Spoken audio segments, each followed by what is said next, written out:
उसके साथ Donald Trump नहीं चलना चाहेंगे। क्योंकि आप देखें वहां पर जो डोनाल्ड ट्रंप ने वोट हासिल किया है, एक तो हिंदू कम्युनिटी से उन्होंने वोट लिया है, वहां पर 6 मिलियन के करीब हिंदू कम्युनिटी है।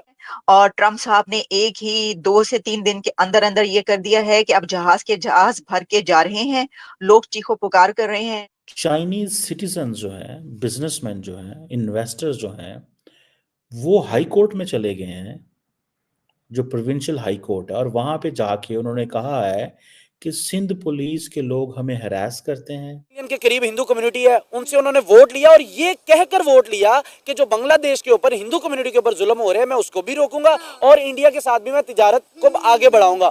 और पाकिस्तानी जो ओवरसीज वहां पर रह रहे उन डोनाल्ड ट्रंप ने वहां ये कहकर उनसे वोट लिया है कि मैं इमरान को रिलीज करवाऊंगा।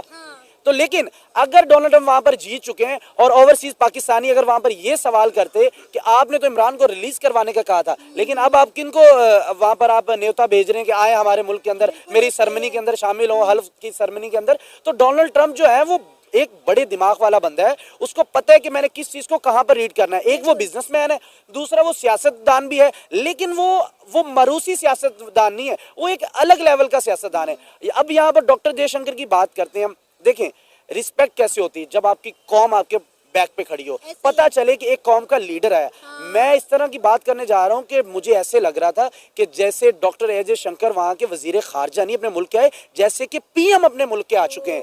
देखें उनकी सीट पर बैठने का तरीकाकार, जहां पर सदर, जहां पर वजीर आजम दूसरे मुल्कों के, जहां पर जापान ऑस्ट्रेलिया जैसे तीसरी लाइन के अंदर बैठे हुए, वहां डॉक्टर जयशंकर पहली सीट के ऊपर, बिल्कुल पहली सीट के ऊपर बैठे और आई कांटेक्ट बार बार हो रहा है डोनाल्ड ट्रंप के साथ। मैंने बड़ी करीबी ये वीडियो देखी। देखिए डॉक्टर अजय शंकर गया अपने मुल्क के लिए, अपनी कौम के लिए, वहां पर हो क्या रहा है। देखें वहां पर वो घूमने तो नहीं गया, एक हफ्ता पहले के वहां पर डॉक्टर अजय शंकर मौजूद है वहां पर देखिए रशिया के साथ उनकी साइडलाइन पे बात हो रही है। वहां पर उन्होंने, मैंने कल इस पे प्रोग्राम किया कि रिडार सिस्टम वो उन्होंने वहां पर कर लिया, यानी कि 60% वो इंडिया के अंदर मैन्युफैक्चरिंग होना और 40% वो रशिया के अंदर मैन्युफैक्चरिंग होने जा रहा है। बट सबसे बड़ी इंडिया की कामयाबी ये है कि वो उसके ऊपर जो मोहर लगेगी ना, जो उसके ऊपर टैग लगेगा ना, वो मेड इन इंडिया का लगेगा, यानी कि अपने घर की चीज बना रहे हैं। और वो अगर कर्नाटक के अंदर रख दिया गया, उसने 10,000 मील दूर तक जाना है, यानी कि वो चाइना को भी इजीली कवर करेगा, पाकिस्तान को, अफगानिस्तान को, बांग्लादेश को, नेपाल को, यानी कि किस कदर अब उन्होंने अपना रिडार सिस्टम को भी मजबूत कर लिया। डिफेंस सिस्टम तो ऑलरेडी उनका मजबूत है, रिडार को भी ले गए। अब बिजनेस की बात आ जाती है। देखें जब वहां पर डॉक्टर एजे शंकर थे, मुकेश अंबानी की कंपनी ने वहां पर 13 बिलियन का उन्होंने वहां पर 10 साल का मुआहदा किया कि 5 लाख गैलन हमें डेली वो फ्यूल देंगे।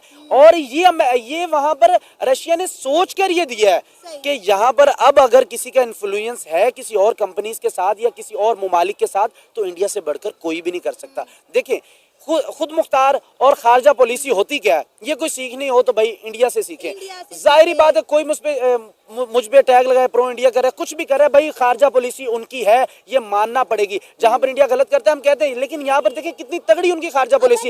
एक साइड पे लद्दाख के ऊपर उनकी जंग चल रही है, लेकिन दूसरी साइड के ऊपर वो वहां पर ट्रेड भी करने जा रहे हैं। यूक्रेन के ऊपर है, रशिया के मामला खराब है, अमेरिका के साथ भी खड़े और रशिया के साथ वो भाई दिन दुगनी रात चुगनी ट्रेड करी जा रहे हैं और तरक्की करी जा रहे हैं और ट्रेड पे ट्रेड करी जा रहे हैं। अपना वो डिफेंस सिस्टम का वो चाहे बरामूज मिसाइल हो, फिलिपाइन को बेचना चाहे, वियतनाम को बेचना चाहे, जो लड़ी चाहे, अनलॉफुली रिस्ट्रिक्ट करते हैं, एक्सटोर्शन मनी लेते हैं और कहते हैं कि पुलिस के लोग कहते हैं आप बाहर नहीं जा सकते, आपको खतरा है। 6 चाइनीज बिजनेसमैन जो हैं उन्होंने हाई कोर्ट में रिक्वेस्ट कर दी। हम दुनिया को कह रहे हैं पाकिस्तान के अंदर इन्वेस्टमेंट करो, और जो पाकिस्तान के अंदर इन्वेस्टमेंट करने आ जाता है हमारे अदारे लोग उनके साथ ऐसे करते हैं। हम कह रहे हैं सी पैक में इन्वेस्टमेंट करो। मैं इस सिचुएशन से वाकिफ़ हूँ, ये जो चाइनीज़ ने कंप्लेन की है, ठीक है उनकी सिक्योरिटी को ख़तरा है, लेकिन वो कह रहे हैं अनलॉफुली हमें रिस्ट्रिक्ट किया जाता है कि बाहर नहीं जाना, ये हो जाएगा वो हो जाएगा। फिर एक्सटोर्शन भी लेते हैं, भत्ता लेते हैं उनसे। मतलब आपने चाइनीज़ को क्या समझा हुआ है? वो यहाँ पे आते हैं, वो गोलियां भी खाएं, वो टीटीपी से भी लड़ें, मरवाएं, अपने आप को मरवाएं, वो बलोच मिलिटेंट्स भी करें, वो आपकी पुलिस को आके भत्ते भी दें। आप क्या चाहते हैं उनसे? आप क्या चाहते हैं उनसे?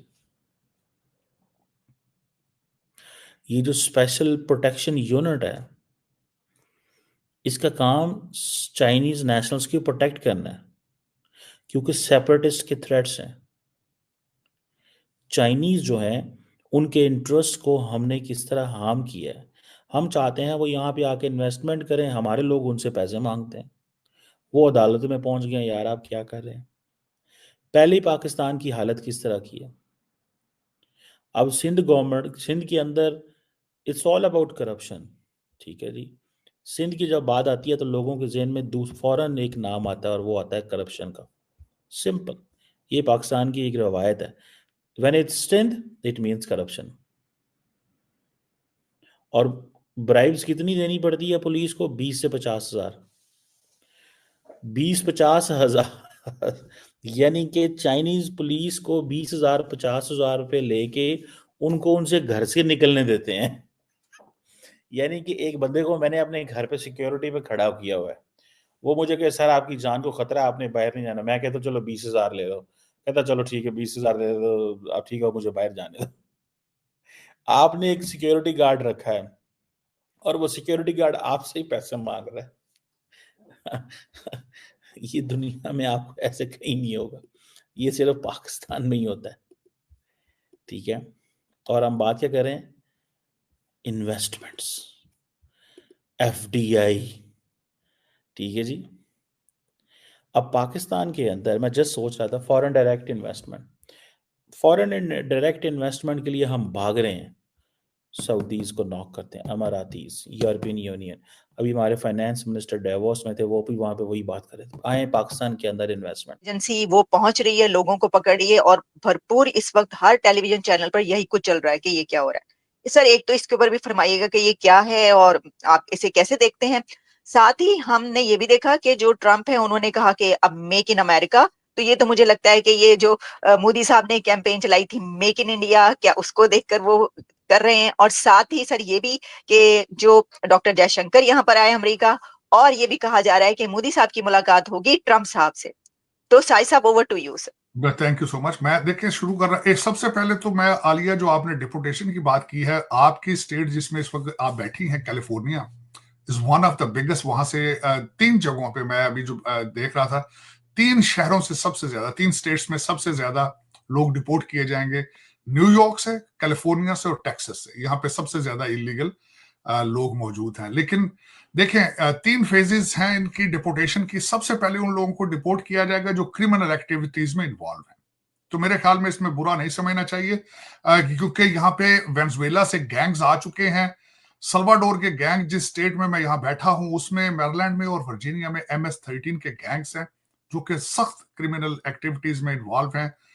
डोनाल्ड ट्रंप साहब ने अपनी इनाग्रेशन स्पीच और उससे पहले भी वो कहते रहे हैं कि वेनेजुएला के गैंग, उन्होंने कोलोराडो के अंदर तबाही फेरी हुई है। 16 मुख्तलिफ शहरों के अंदर इस वक्त गैंग्स, वेनेजुएला के गैंग्स जो है उन्होंने अपनी शॉप्स खोली हुई है। दूसरे उन्होंने कांगो के गैंग्स के बारे में बात की थी। तो ये जहर है और एक खास कर लफ्ज इस्तेमाल करते हैं वो कि इन्वेजन। मैंने ट्रूप्स को भेजा है बॉर्डर पे, सदर्न पे, इन्वेजन कंट्रोल करने के लिए। देखें आलिया, 11 मिलियन लोग जो है वो गलती से नहीं आ जाते, वो किसी स्कीम के जरिए, किसी मैंडेट के जरिए, किसी प्लानिंग के जरिए उनको बुलाया जाता है। तो ये open border policy, catch and release policies, इनके पीछे मैंने शायद कई दफा कहा था कि एक प्लान था पूरा कि इन लोगों को ला के स्विंग स्टेटों में सेटल किया जाए और फिर इस कंट्री को डेमोक्रेट वन पार्टी रूल बना दिया जाए। तो दर हकीकत ये डेमोक्रेसी के खिलाफ एक साजिश थी और ओबामा इसके अंदर सीरियसली इन्वॉल्व थे। 8 साल उनके और 4 साल बाबा जी बाइडेन। तो आपको पता है ना, वो स्टेज से चढ़ जाए तो उतरते नहीं थे, उतर जाए तो चढ़ते नहीं थे। तो ये दर हकीकत, बल्कि इस वक्त माइक जॉनसन जो कि हमारे इस वक्त स्पीकर हैं हाउस के, उनका गूगल करके देख लीजिएगा। उन्होंने अपने वर्ड, अपना एक्सपीरियंस बताया है कि मैंने जाके व्हाइट हाउस में एक मीटिंग में, पहले तो कहता मिलते ही नहीं थे 6-6 महीने, अब कहते हैं स्पीकर, मैंने कंप्लेन की उनसे कि प्रेसिडेंसी के बाद मेरा 2nd नंबर आता है हायरार्की में, गवर्नमेंट के चार्ट में, तो मुझे नहीं मिल रहे तो दूसरे लोगों को किस तरह मिलेंगे। उन्होंने बताया कि मैं व्हाइट हाउस में गया तो मैंने बाइडेन साहब के सामने बैठ के कहा था कि आपने गैस जो है वो बंद कर दी है, यूरोप को देना बंद कर दिया, LNG गैस आपने बंद कर दी। उन्होंने कहा मैंने तो नहीं की है। आपको किसने कहा कि मैंने की? उन्होंने कहा जी देखिए मेरे पास पेपर है, आपने बंद की। उन्होंने कहा तो ये हालात थे कि लोग, मेरा कंट्री ओबामा साहब चला रहे थे। तो ये एक चीज है, इसकी सफाई बहुत जरूरी है। और दूसरा आलिया, एक और बात है, आपने देखा होगा कि अमेरिका का पॉलिटिकल स्ट्रक्चर है, उसमें 8 साल रिपब्लिकन आता है, फिर 8 साल डेमोक्रेट आता है। ये सिस्टम ने पेंडुलम की तरह चलता है कि एक उसको 8 साल में वो पेंडुलम को खींच के फार लेफ्ट पे ले जाएगा, दूसरे ने आके उसको फार राइट में ला के दरमियान में चीजें एडजस्ट करनी होती है। This is how the system was created. उन्होंने 13 मिलियन बंगा लिए, उसमें से जो गलत लोग हैं उनको डिपोर्ट किया जाएगा, दूसरे लोग यहाँ एडजस्ट हो जाएंगे। ये is not a big deal at all. और दूसरा, ड्रग आ रही थी बहुत ज्यादा सदर्न बॉर्डर से, बच्चे मर रहे थे, चीजें हो रही थी, तो ये किसी ना किसी ने तो एडजस्ट करना है इन चीजों को। अब दूसरी तरफ मैं मेन मुद्दे पे आना चाहता हूं कि भारत की डिप्लोमेसी के बारे में बात है। मैंने अगले दिन बल्कि कहा कि मैंने उसका कंपैरिजन तो नहीं बनता, अफसोस तो होता है, मेरे जैसा बंदा देखता है कि यार देखो भारत अपने डिप्लोमेसी के इतने पीक पे जा रहा है, हम कहाँ है। हालांकि कंपैरिजन तो नहीं करना चाहिए, बनता ही नहीं क्या। दुनिया हाथों हाथ ब्रह्मोस मिसाइल को खरीदना चाहती है जो इंडिया ने रशिया के साथ मिलकर तैयार किया। आप ये देखें कि डोनाल्ड ट्रंप की ओथ सेरेमनी के अंदर आप ये देखें कि कितने सारे इंडियंस मौजूद थे, या अमेरिकन हमने देखे या हमने इंडियंस देखे, पाकिस्तानी तो हमें नजर ही नहीं आए। मैं हंस पड़ा हूँ, आपके भी कितने नहीं थे ही इंडियंस। हाँ। देखिए फ्रंट लाइन के ऊपर देख लें, सेकंड पे देख लें, थर्ड पे देख लें, आप देख लें जो उनके नायब वजीर आजम है, उनकी जो जो नायब उनके सदर हैं, उनकी जो अहलिया है वो भी पटेल, वो भी इंडिया से बिलोंग करती हैं। अब उसमें हम आ जाए रामास्वामी, ये भी इंडियंस, यानी कि वहां पर इंडियंस हैं, यानी कि कितने उनके लोग हैं जो इंडिया के हैं और कैबिनेट के अंदर अच्छी पोस्ट के ऊपर हैं। इसका ये मतलब है कि आप ये देखें इंडियंस का कितना इन्फ्लुएंस है वहां पर। अब इंडिया कितने पावरफुल हो जाएंगे यूनाइटेड स्टेट में। रशिया की तो ऐसे उनसे दोस्ती है ना, ये इंडियंस कहते हैं कि समंदरों से गहरी, जैसे हम चाइना को कहते हैं हमारी बहुत बड़ी दोस्ती है उनके साथ। रशिया हर दौर के अंदर इंडिया के साथ स्टैंड किया। अब डोनाल्ड ट्रंप के आने से जो अमेरिका, बाइडेन जो उनके साथ मामला नहीं ठीक रख रहा, नो डाउट पूरी दुनिया को पता है, आपको पता है, मुझे पता है कि जब तक बाइडेन रहा है तो बाइडेन ने इंडिया के साथ मामला अपने दुरुस्त नहीं रखे। उन्होंने मना किया, आपने रशिया के साथ ट्रेड नहीं करनी। डॉक्टर जयशंकर ने shut up call United state को दे दी कि नहीं, मेरे मुल्क के लिए जो बेहतर होगा वो मैं करूंगा। उन्होंने कर ली ट्रेड उनके साथ, रशिया के साथ। अब जैसे बांग्लादेश के साथ इनके मामला खराब हुए थे, आपको पता है कि डॉक्टर यूनुस को कौन लाने वाला, पूरी दुनिया को पता है कि बाइडेन के कहने के ऊपर ये सब कुछ हुआ, वहां पर जो इनकलाब आया। अब डोनाल्ड ट्रंप आ रहा है। डोनाल्ड ट्रंप ने डॉक्टर यूनुस को जैसे इलेक्शन जीता था, आपको याद होगा, उन्होंने कॉल करके कह दिया था कि इनफ, बस कर जो, अब इस तरह के काम नहीं करने। अब ये सोचें कि डॉक्टर यूनुस के लिए कितना मुश्किल हो गया है बांग्लादेश के अंदर रहना। खालदा जिया वहां से ऑलरेडी निकल चुकी हैं और यहाँ पर डॉक्टर यूनुस अब करेगा तो करेगा क्या, फंस चुका है इस वक्त बुरी तरह। अमेरिका के अंदर उनकी 2 NGO चल रही है, एक को वो खुद ऑन करते हैं, एक उनकी बेटी की है। या उनको अमेरिका के अंदर रहना पड़ेगा या बांग्लादेश के अंदर रहना पड़ेगा, तो वो अपने बच्चों का फ्यूचर नहीं खराब करेंगे, वो वहां से भी निकल जाएंगे। अब ये मेरे बात करने का मकसद क्या था, वहां से जब डॉक्टर यूनुस जाएगा तो आप क्या समझती हैं कि जो इंडिया के साथ उनके ताल्लुकात खराब हुए पड़े हैं, जो अरबों खरबों की ट्रेड बंद हुई पड़ी है, और इस वक्त भिखारियों से भी ज्यादा बदतर हाल, पाकिस्तान से भी बदतर हाल हुआ पड़ा बांग्लादेश का। आरकान आर्मी एक छोटा सा एक मुल्क है, वो इनको भाई इनकी नहर के ऊपर कब्जा करके बैठ गया, वो नहीं छुड़ाया जा रहा। कई जहाज इन्होंने जो है वो कब्जे में ले लिए, कब्जे के अंदर उन्होंने इंडिया के बगैर इनको छुड़वाना नामुमकिन है। बिल्कुल कभी भी नहीं छुड़ा सकते, क्योंकि आप वहां से देखिए चंद एक मील दूर पर इंडिया के जो अडानी साहब हैं, उनका जो है वो शिप का निजाम है, वो वहां से शुरू हो जाता है। यानी कि बांग्लादेश ने अगर इंडिया को छोड़ा, नुकसान में गया। यहाँ पर अगर चाइना ने कुछ देर के लिए अपनी ट्रेड बंद की, वो भी नुकसान में गया। इंडियन अवाम ने कैसे रिएक्ट किया, इंडियन अवाम ने कहा कि हमने चीज ही नहीं यूज करनी चाइना की, हमने चीज ही नहीं यूज करनी, हम जैसे भी हो मेड इन चीज यूज करेंगे, मेड इन इंडिया की चीज यूज करेंगे। वो कहते हैं भाई हम जब मरने वाले होते हैं हम तब यूज करते हैं, हमारे पाकिस्तानी लाए इधर, अभी कोई ऑन कैमरा ले आए, पाकिस्तान के टैग दिखा दें, पाकिस्तान की है मैन्युफैक्चरिंग, कहेंगे। अच्छा, ये भी खबर चल रही है कि डोनाल्ड ट्रंप जो है वो कुछ अरसे के बाद जब पूरे इक्तदार में आ जाएंगे तो उनका पहला विजिट इंडिया का होगा। ये कितनी ऑथेंटिक न्यूज़ है, इससे इंडिया पे क्या इम्पैक्ट पड़ने वाला है? देखें यार, जाहिर बात है, अगर कोई कहे कि हम अमेरिका के जो है ताकत को नहीं मानते या अमेरिका नहीं है, ये तो गलत बात है ना, ये हकीकत में मबनी नहीं है चीजें। अब जब डोनाल्ड ट्रंप वहां पर जाएगा, अमेरिका का सदर, और पहला दौरा साउथ एशिया के अंदर आएगा, वो भी इंडिया का, तो उनको इंडिया से कुछ ना कुछ चाहिए। क्या चाहिए ये भी आज मैं बता देता हूँ इंडिया से। अब आने वाले दिनों में हम इस पे बात कर रहे होंगे कि डोनाल्ड ट्रंप जैसे आए, उन्होंने कहा कि जितना भी मैन्युफैक्चरिंग का निजाम है ना, हम चाइना से उठाने लगे, हम अपनी कंपनी लाने लगे अमेरिका में। और अमेरिका के अंदर इतनी गुंजाइश नहीं है कि उन कंपनीज को समाया जाए, क्योंकि जब अमेरिका ने किसी और मुल्क के साथ ट्रेड करनी होगी तो वहां से चीजें लाना बहुत मुश्किल हो जाएगी। उसका क्या मतलब है अगर वो चाइना से उठा रहा है और पहला दौरा इंडिया के अंदर कर रहा है, इसका क्या सीधा स्ट्रेट फॉरवर्ड मतलब है कि जो चाइना से इन्वेस्टमेंट उठाई जाएगी वो सीधी इंडिया के अंदर जाएगी। जय हिंद, नमस्कार दोस्तों। वैसे तो दोस्तों दुनिया भर के अंदर पाकिस्तान के जो भी लीडर हैं उनके विदेशी मंत्री हो, वित्त मंत्री हो या फिर और कोई मंत्री वगैरह हो, उनकी कोई वैल्यू नहीं होती है। अभी पाकिस्तान के ही कोई मंत्री थे, उनका एक वीडियो वायरल हो गया था जहां पर एयरपोर्ट पर किसी व्यक्ति ने उनको माँ बहन की गालियां देकर उनका वेकल किया था। अब मोहसिन नकवी भी अमेरिका के अंदर छुप कर घूम रहे थे। बिलावल भुट्टो भी चुपचाप मुंह छुपाकर घूम रहा था कि पता नहीं कौन सा पाकिस्तानी गुस्से में आकर माँ बहन की गालियाँ से उसको वेकल कर दे।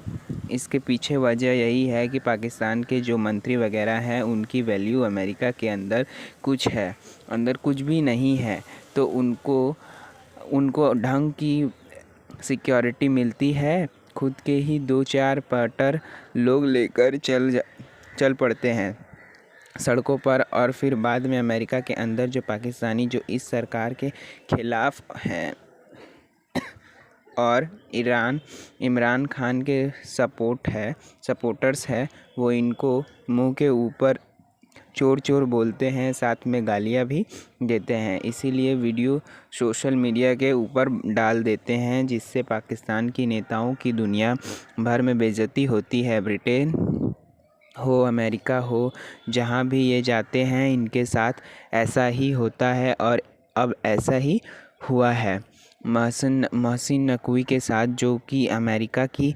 एजेंसी के अंदर तक छुप रहा जब तक पाकिस्तान के पीटीआई वाले वहां से भाग नहीं गए, क्योंकि वो लाउड स्पीकर पर आकर मोहसिन नकवी को गालियां दे रहे थे डायरेक्ट असेंबली के सामने खड़े होकर। अब पाकिस्तान छुप कर अब कुछ कर भी नहीं सकते हैं, क्योंकि वहाँ पर फ्रीडम ऑफ एक्सप्रेशन और फ्रीडम ऑफ स्पीच है।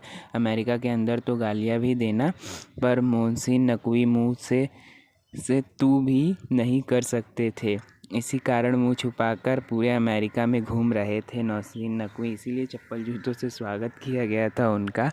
मिलते हैं अगले वीडियो में। वीडियो अच्छी लगी तो प्लीज़ वीडियो को लाइक कीजिएगा, चैनल को सब्सक्राइब कीजिएगा। जय हिंद।